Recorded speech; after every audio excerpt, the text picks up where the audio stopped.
I didn't know that touch could be a sentence left unfinished, that a hand could hover in the space between accident and intention and stay there, suspended, until the air itself seemed to hold its breath.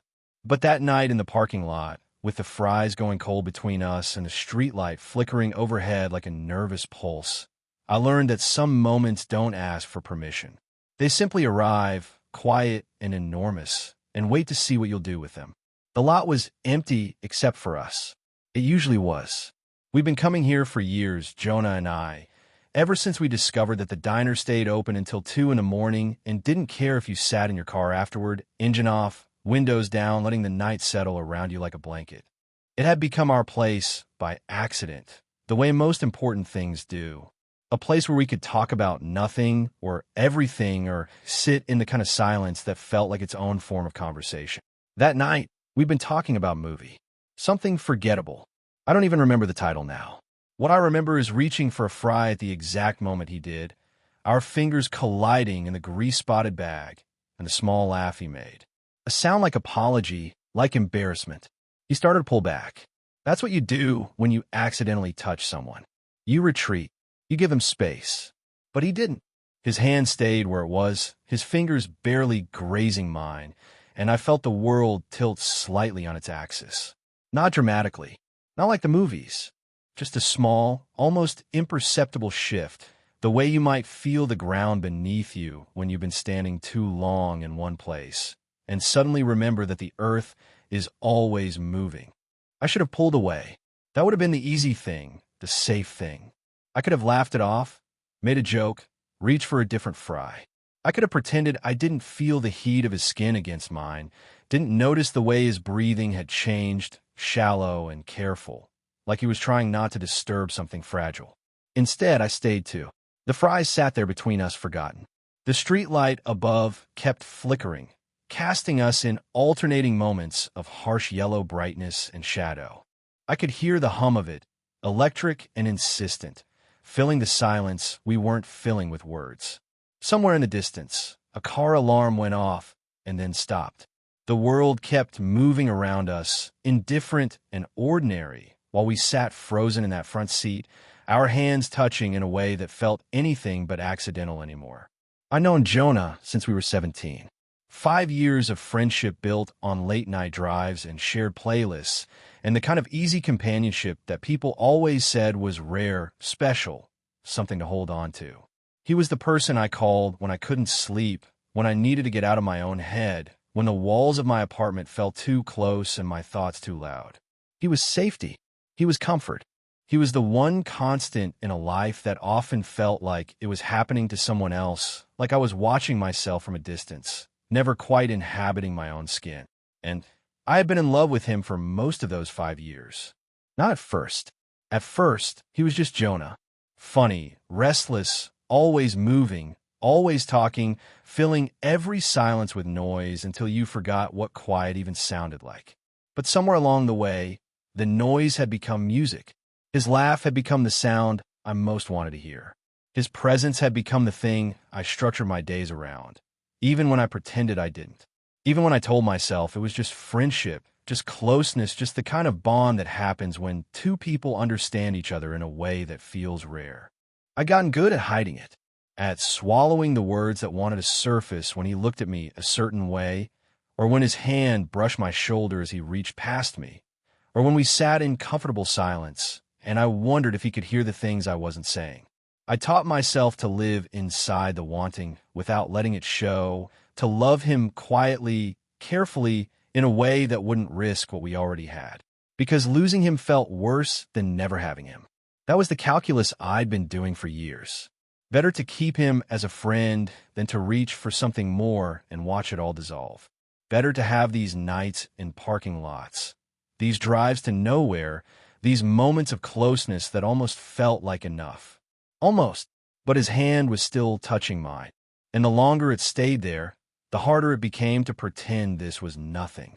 That this was just another moment of accidental contact, easily dismissed, quickly forgotten. Because he wasn't moving. He wasn't laughing it off, or reaching for his phone, or doing any of the 1,000 small things people do to break a moment that's becoming too much. He was just sitting there, his fingers against mine, his eyes on the windshield, his whole body very still. I could feel my pulse in my throat, in my fingertips, in the space between my ribs where my heart was doing something frantic and desperate and terrifying. I wanted to say something.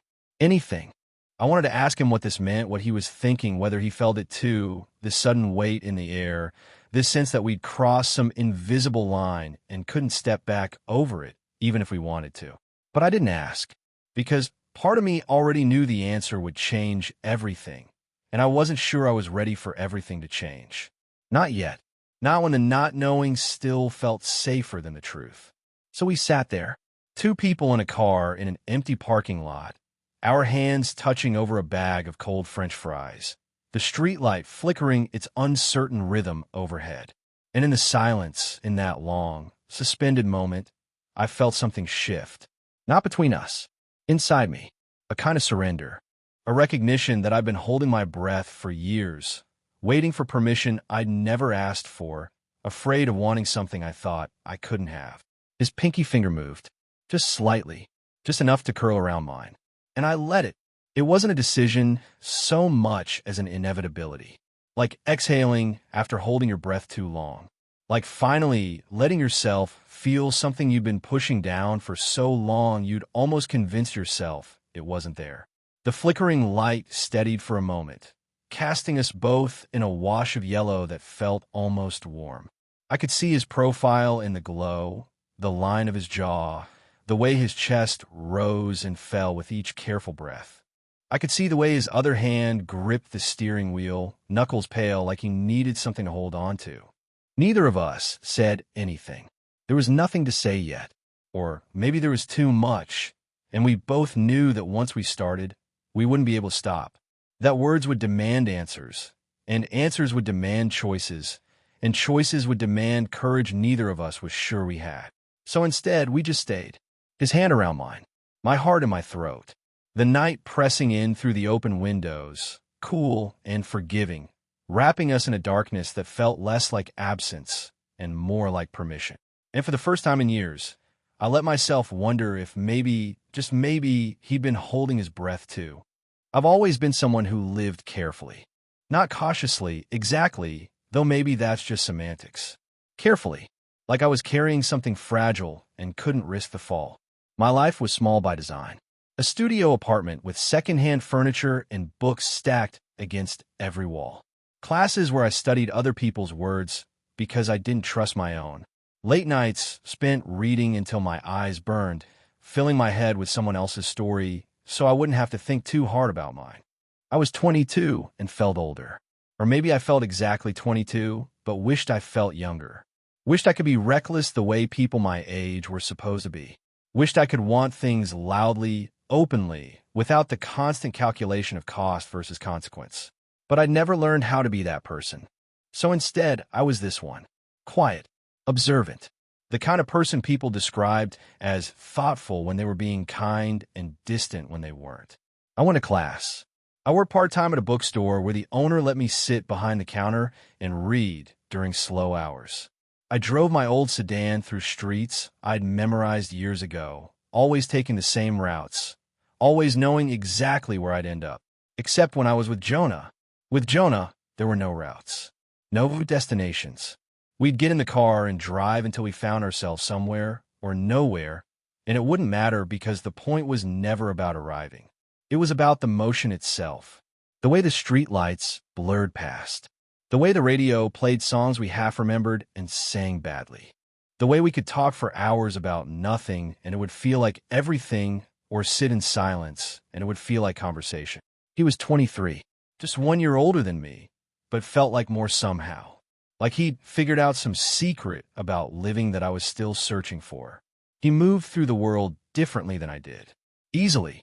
Like he wasn't afraid of taking up space, of being seen, of wanting things and reaching for them without asking permission first. People were drawn to him. They always had been. He had that kind of magnetism that seemed effortless, though I sometimes wondered if it cost him more than he let on. He could walk into a room and change the temperature of it. Could make strangers laugh within minutes. Could turn small talk into real conversation without ever seeming like he was trying. We'd met in high school, in an English class where we'd been randomly assigned as partners for some project I barely remembered now. What I did remember was the way he'd looked at the assignment and then at me and said, "Want to just meet at that diner on Fletcher Street and figure this out over fries?"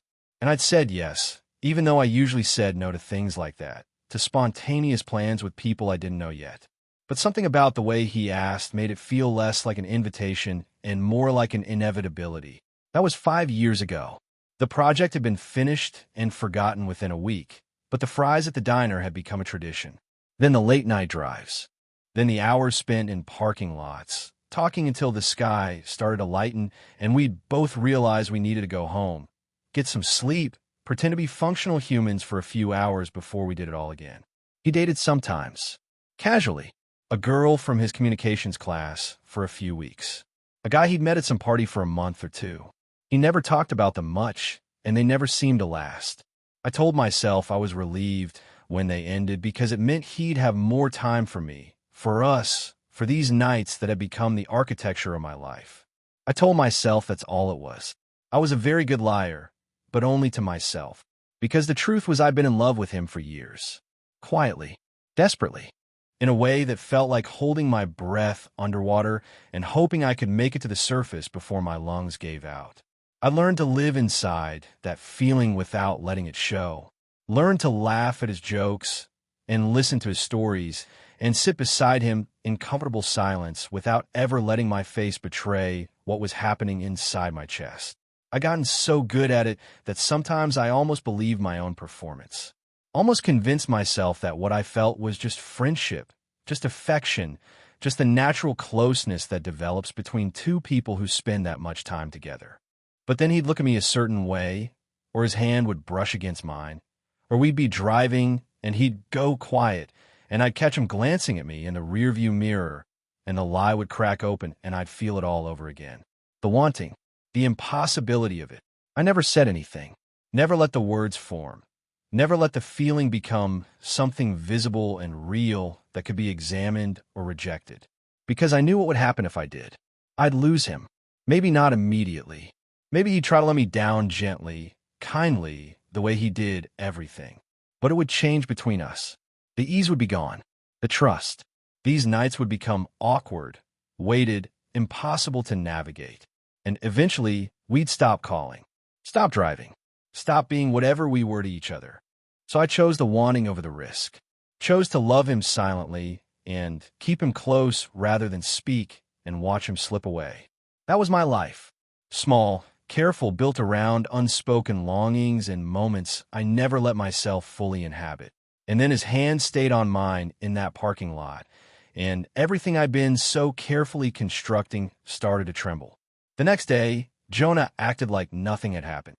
He texted me around noon the way he always did, some joke about a customer at the coffee shop where he worked part-time, a meme he thought I'd find funny, a question about whether I wanted to grab lunch.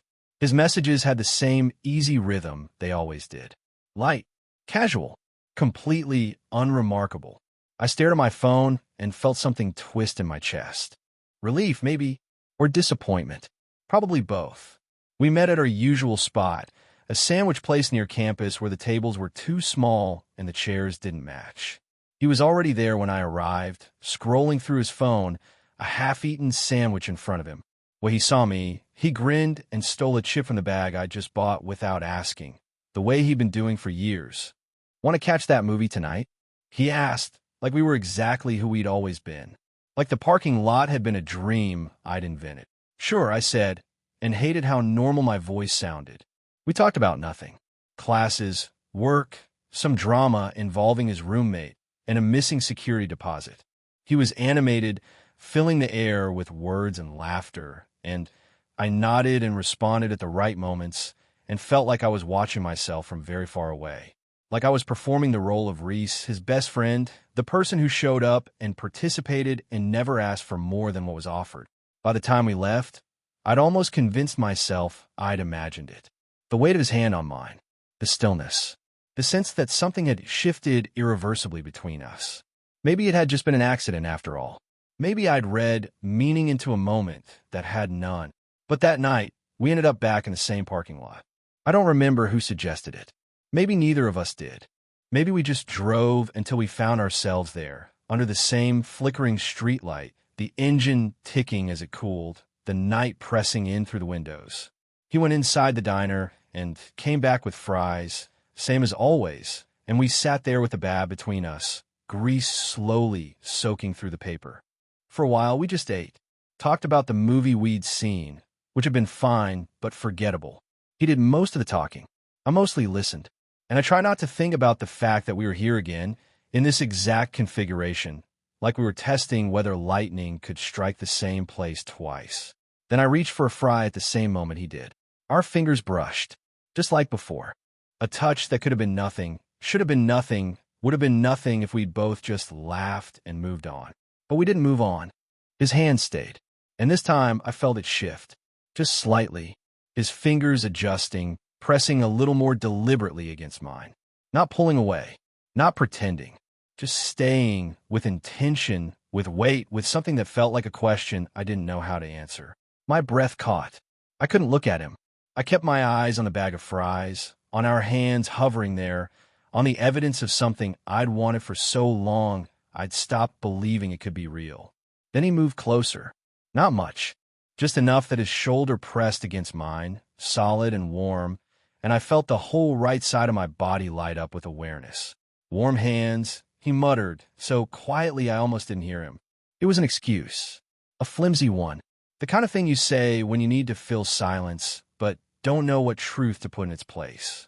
But I understood what he was really saying, what he was really asking, whether this was okay, whether I wanted him to stop. I didn't say anything. I just stayed exactly where I was, my shoulder against his, my hand under his, my whole body screaming yes while my voice remained locked somewhere in my throat. The silence that followed felt different from the silence the night before. That one had been suspended, uncertain, trembling with possibility. This one felt heavier, like an answer, like an acknowledgement that we both knew what we were doing now, even if neither of us could name it yet. The fries went cold. Again, we didn't eat them. We just sat there, touching in a way that felt too deliberate to dismiss, too fragile to examine, existing in some space between what we'd always been and what we might become. I could hear him breathing, slow and careful, like he was concentrating on keeping it steady. I could feel the warmth of him bleeding through his sleeve, through mine, settling into my skin. I could smell his cologne, something subtle I'd stopped noticing years ago, but suddenly couldn't stop noticing now.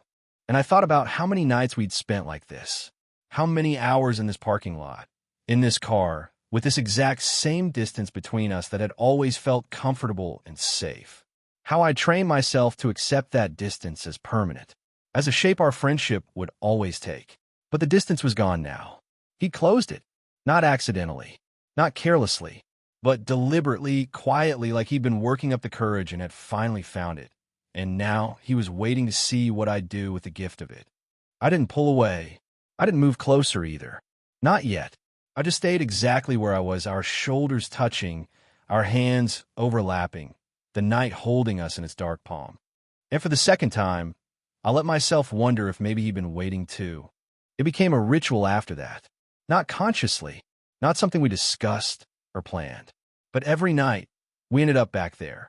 The parking lot, the car, the fries that neither of us really wanted but kept ordering anyway because we needed the excuse, the prop, the reason to be sitting this close in the dark. And every night his hand found mine. Sometimes it was over the food. Sometimes it was on the console between us. Sometimes it was when he reached past me to adjust the window, and his fingers would graze my arm and then stay there, resting against my sleeve like they'd forgotten they were supposed to move on. The touches grew longer, more deliberate, less apologetic. One night his hand settled on my thigh, just rested there, casual and warm like it belonged, like it had always belonged, and we were only now acknowledging it. I stopped breathing, stopped thinking. My whole awareness narrowed to that single point of contact, the weight of his palm through my jeans, the heat of it burning through fabric and skin and straight into my chest. He didn't say anything, didn't look at me, just kept his eyes on the windshield, on the empty lot stretching out in front of us, his hand steady and sure on my leg. I didn't move, didn't dare. I was afraid that if I shifted, if I breathed too hard, if I did anything to acknowledge what was happening, it would break. He'd pull away. We'd both laugh nervously and pretend it was nothing and go back to the safe distance we'd maintained for 5 years. But I didn't want safe distance anymore. I wanted this. His hand on me. The quiet weight of his presence beside me. The sense that something was building between us, slow and inevitable like water rising. Another night, his fingers laced through mine. Not tentatively, not like a question, but with certainty, with intention, his palm pressing against mine, his thumb brushing over my knuckles in a gesture that felt almost unbearably intimate. I finally looked at him then. Couldn't help it. And he was already looking at me, his eyes dark in the dim light, his expression unreadable but not uncertain. Not anymore. We stayed like that for a long time. Just looking.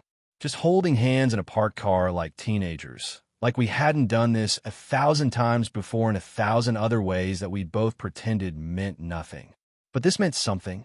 We both knew it now. I stopped sleeping well. Would lie awake in my apartment, staring at the ceiling, replaying every moment. Every touch. Every silence. My body hummed with the memory of it. Electric and restless. Unable to settle.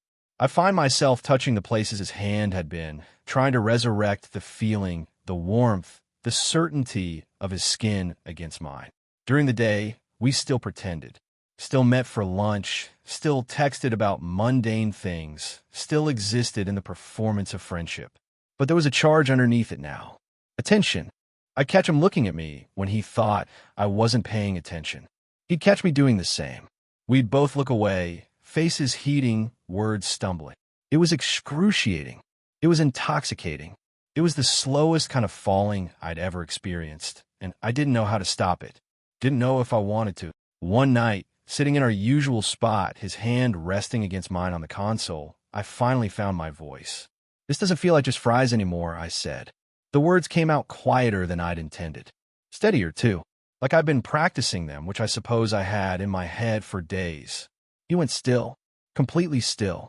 The kind of stillness that feels like held breath, like the moment before a wave breaks. For a long time, he didn't respond.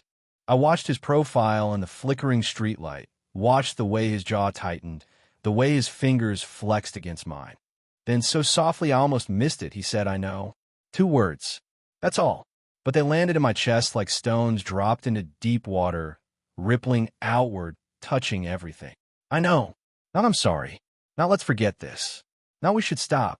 Just I know." Which meant he felt it too. The weight. The shift.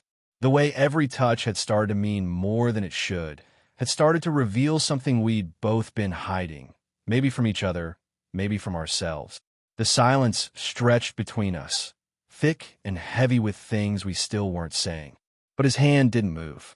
His shoulder stayed pressed against mine. And I realized that sometimes the biggest truths don't need words. Sometimes they live in the spaces between them. In the gestures. In the staying when you could leave. We sat there until the streetlight finally gave up its flickering and settled into steady yellow. Until the night deepened around us and the diner closed and we were the only car left in the lot. And even then, we didn't move. Didn't speak. Just existed in that charged quiet, his hand in mine. Both of us finally letting ourselves feel the full weight of what we'd been building toward. Neither of us said it out loud yet. But we both knew. This was no longer about fries. Maybe it never had been. This was about the years of wanting I'd carried silently. About the touches he'd been too afraid to make until now. About 2 people who'd loved each other as friends for so long, they'd almost missed the moment when it became something else. Almost, but not quite. The question came 3 nights later. I hadn't planned to ask it, hadn't rehearsed it or worked up the courage. It just rose up out of the silence between us, pulled from some deep place I didn't know I'd been holding it. "Why do you keep touching me like that?" My voice was steady, which surprised me. Quiet, but not uncertain. Not anymore. Jonah's hand went still on mine. I felt his whole body tense beside me, felt the shift in his breathing. For a moment, I thought he might pull away completely. Might laugh it off or pretend he didn't know what I meant. Might rebuild the wall we'd been slowly dismantling with every deliberate touch, every charged silence. But he didn't pull away. He kept his eyes on the windshield, on the empty parking lot stretching out in front of us. The streetlight flickered overhead, casting us in alternating moments of light and shadow. I could see his reflection in the glass. Could see the way his jaw worked, like he was trying to find words that had been buried too long. When he finally spoke, his voice was so low I had to lean closer to hear him. Because I don't know how else to tell you, I've wanted this for years. The words hit me like a physical thing, like something solid and undeniable that I could reach out and touch. I felt them settle into my chest, heavy and warm, displacing all the air I'd been holding. Years, not weeks, not days, not since that first night when our hands collided over the fries. Years. I tried to process it, tried to rewind through our history and find the moments I'd missed, the signs I'd been too afraid to see. All those late-night drives, all those hours in parking lots, all those times he'd sat close enough that I could feel his warmth, but not close enough to call it anything other than friendship. Had he been waiting too?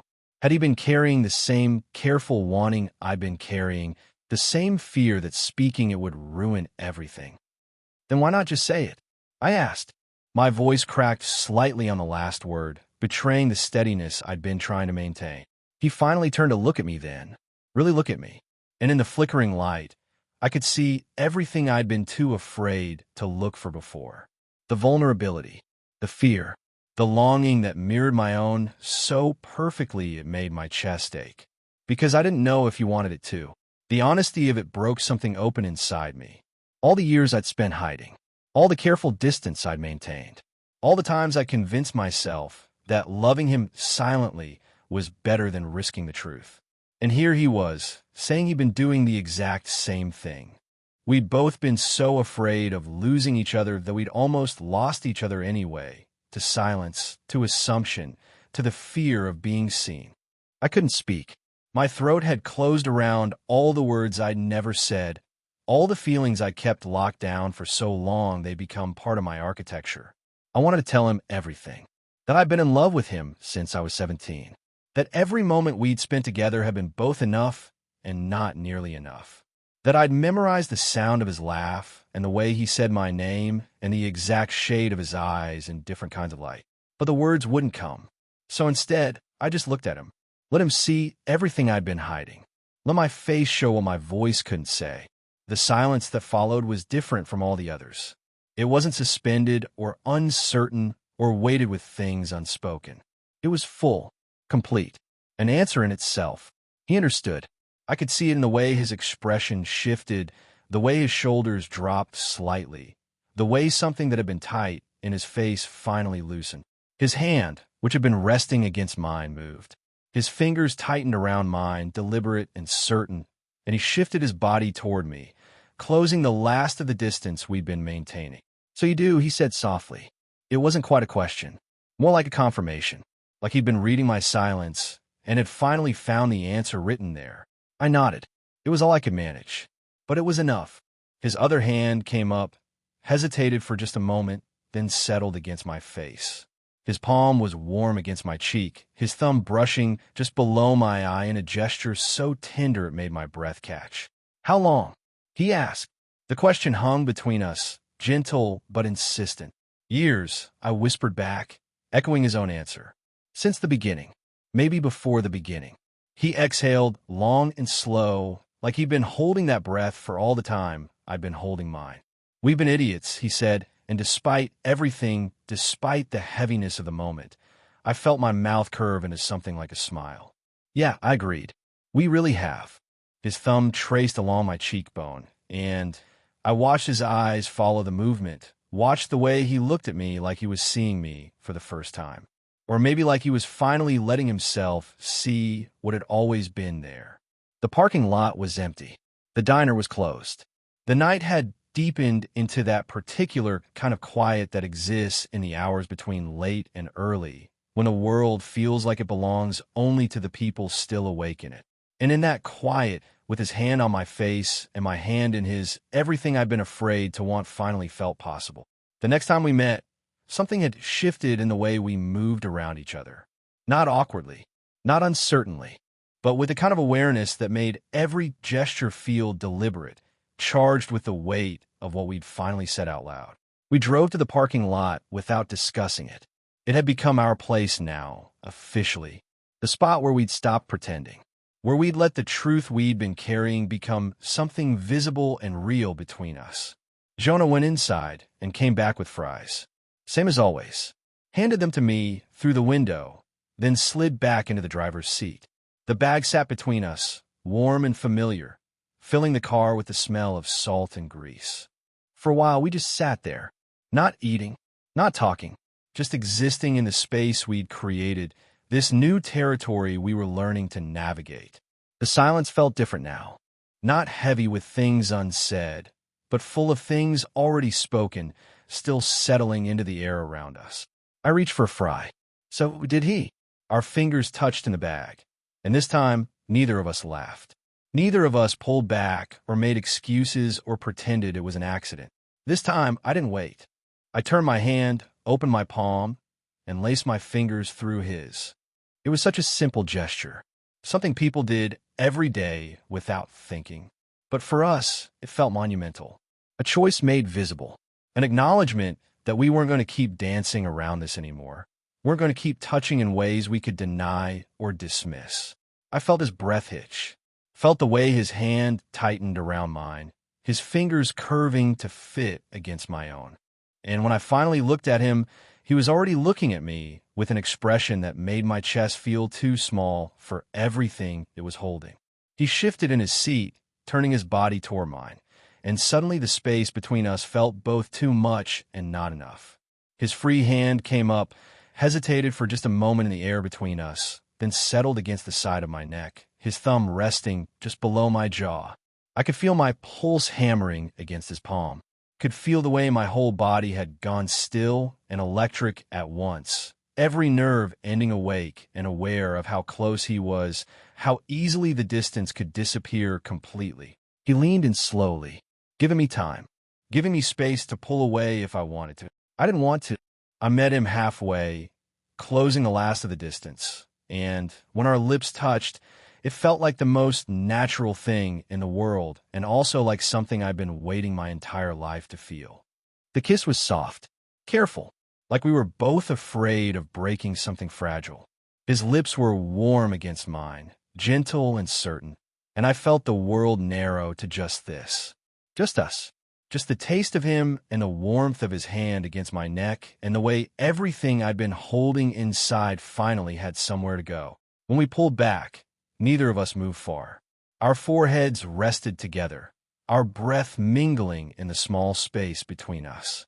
His hand was still in mine. My heart was still racing, and I could feel him smiling, could feel the quiet joy of it radiating off him. Guess fries were just the excuse, he whispered, his voice rough and soft at the same time. I smiled back, unable to help it. They always were. He laughed then, quiet and breathy, and the sound of it settled into my chest like something I wanted to keep forever. He pulled back just enough to look at me, really look at me, and there was something in his expression that I'd never seen before. Or maybe I had, and I'd just been too afraid to recognize it. It was relief and happiness, and the particular kind of peace that comes from finally letting yourself have something you've wanted for so long you'd stop believing it was possible. We kissed again, longer this time, deeper, less careful. Like now that we'd started, we couldn't quite remember why we'd waited so long. His hand moved from my neck to my hair, fingers threading through it, and I let myself lean into the touch, let myself feel all of it without holding back. The fries went completely forgotten, went cold in their bag between us while we stayed wrapped up in each other, learning the shape of this new thing we were becoming, learning how to touch without pretending it was accidental, learning how to want out loud. When we finally broke apart, the windows had fogged slightly from our breathing. The parking lot was still empty. The street light still flickered overhead. Nothing about the world around us had changed, but everything between us had. Jonah reached down and picked up the bag of fries, looked at them for a moment, then set them on the dashboard, completely out of the way. "Don't think we need these anymore," he said, and there was something playful in his voice now, something lighter than I'd heard in days. No, I agreed, reaching for his hand again, pulling him back toward me. I don't think we do. And when he kissed me again, I finally understood what it felt like to stop waiting, to stop hiding, to let yourself have the thing you'd been reaching for in the dark, hoping it would reach back. It had. He had. And in that moment, in that car, under that flickering light, I felt more like myself than I ever had before. Weeks passed. The parking lot looked exactly the same. The streetlights still flickered with that same uncertain rhythm, casting everything in alternating moments of yellow brightness and shadow. The diner still closed at 2 in the morning. The asphalt still held the faint smell of rain and oil and years of tires rolling over it. Nothing about the place had changed, but we had. We still came here most nights, still parked in the same spot, under the same light, with the same view of the empty lot stretching out in front of us. Jonah still went inside and came back with fries, still handed them through the window with that same easy smile. But the fries stayed on the dashboard now, untouched, growing cold while we sat close together, his hand already finding mine before the engine had fully cooled, my body already angled toward as like it had been waiting all day for permission to stop holding itself so carefully. We didn't need the excuse anymore. Didn't need the prop, the ritual, the reason to justify being this close. We just were. Close. Together. Two people who'd finally stopped pretending they were only friends. The first time I kissed him in daylight, we were sitting in his apartment, sun streaming through the windows, no darkness to hide in, no empty parking lot to give us cover. He'd been telling me something about work, some story I was only half listening to because I was too busy watching the way the light caught in his hair, the way his hands moved when he talked. I interrupted him mid-sentence, leaned over, and kissed him. Simple as that. No build-up. No agonizing over whether it was the right moment. Just wanting to and doing it. He'd smiled against my mouth, pulled me closer, and we'd stayed like that until the sun shifted and the light changed, and neither of us could remember what he'd been saying in the first place. It was easier than I'd thought it would be. Not the wanting, which had never been easy, but the having, the letting myself have it. Once I'd allowed myself to cross that line, once I'd stopped holding back, everything else felt almost simple, natural, like this was what we'd been building toward all along, and now that we'd arrived, we could finally exhale. We told people eventually.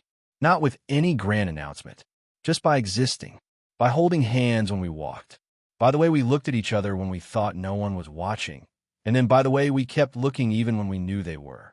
Some people seemed surprised. Others acted like they'd known all along. One of Jonah's coworkers said, "Finally," with such emphasis that we both laughed. His roommate just shrugged and said he'd assumed we'd been dating for years. Maybe we had been, in a way. Maybe all those nights in parking lots had been dates we were too afraid to call dates. Maybe all those touches had been love we were too scared to name. Maybe the only thing that had changed was our willingness to acknowledge what had always been true. My apartment didn't feel as small anymore. Or maybe it felt exactly the same size, but I didn't mind it as much. Jonah was there more often than not, his jacket on my chair, his books mixed in with mine, his presence filling the space in a way that made it feel less like hiding and more like home. We still drove at night sometimes. Still found ourselves on roads that led nowhere in particular. Music playing low, the windows down, the world dark and quiet around us. But now his hand rested on my thigh while he drove. Now I could reach over and touch his face without overthinking it. Now the silence between songs felt comfortable instead of loaded, peaceful instead of tense. And sometimes we still ended up at the parking lot, under the flickering streetlight, in the same car where everything had changed. We'd sit there with fries on the dashboard, completely forgotten, and just be together. His hand in mine, my head on his shoulder. Both of us quiet, content, no longer waiting for permission to want what we already had. One night, sitting there in our usual spot, Jonah turned to me and said, "Do you ever think about how long we wasted?" I considered the question, thought about all those years of careful distance, all those moments I'd held back, all the nights I'd gone home alone, carrying feelings I was too afraid to voice. No, I said finally, because I don't think we wasted anything. I think we were just waiting until we were ready. He smiled at that, squeezed my hand and kissed my temple. "Yeah," he said softly. Maybe you're right. The streetlight flickered above us. The parking lot stretched out, empty and familiar. The night pressed in through the windows, cool and forgiving. And neither of us moved. Not to reach for the fries. Not to start the car. Not to drive somewhere else or fill the silence with words. We just stayed. Together. Hands intertwined. The waiting finally over. Because we didn't need to move anymore. We didn't need to keep searching for something we'd already found. We had each other. Finally. Completely. Without pretense or fear or careful distance. And in that parking lot, under that uncertain light, with cold fries neither of us would eat, we'd never been more certain of anything in our lives. The silence between us wasn't empty. It wasn't waiting to be filled. It was full. It was enough. It was everything. It was home.